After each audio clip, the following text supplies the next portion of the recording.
vam objasnim princip Wingtsuna, šta znaš probijanje ga. On ide taj krošaj ili neki udar s tom rukom. Znači, to je to.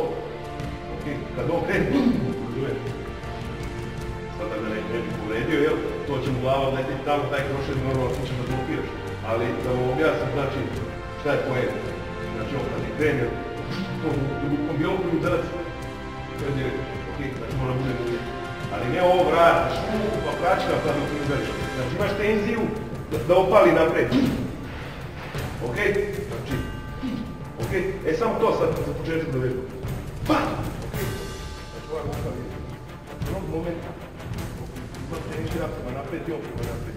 Ako mu zaslabi ruka, to je to. Znači ruka odmah ide napred.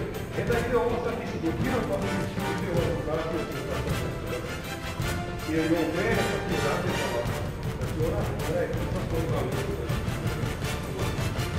Znači onog momenta čim pomera.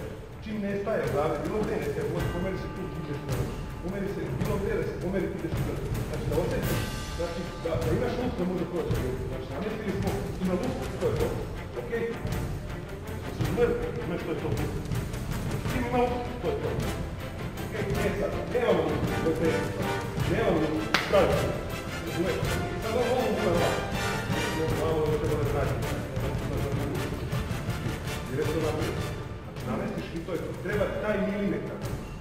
Ok, znači tu, znači moja ruka ne može imati dobar ja ne mogu da prođem u tom presu. Znači ovo priro je van. I da ravno ovako. Malo. Znači dovoljno je milimetar da imam ovaj prolaz. To je isto to. Nema tijelo.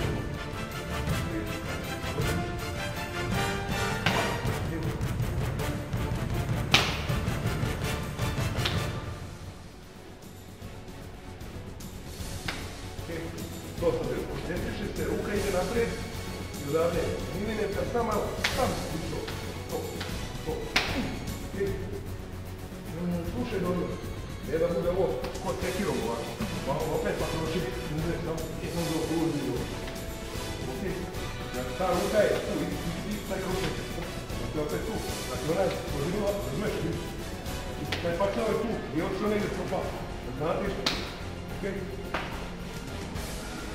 Čekam taj dio. Ok. Tema, razumijem? Znači ruka, podsjetite se prvog čim zaslabi, ne mora da ima paksal ako može da prođe. Znači ako može da prođe. Ako ne može, dodaš paksal i prođe. Znači ukrstio si ga, bum. Ok? Dolazi. Znači ovo bilo šta brani, u ruke i radi dalje, jel? Ako ne može, to paksal i prođeš. Ok? Ajmo radi.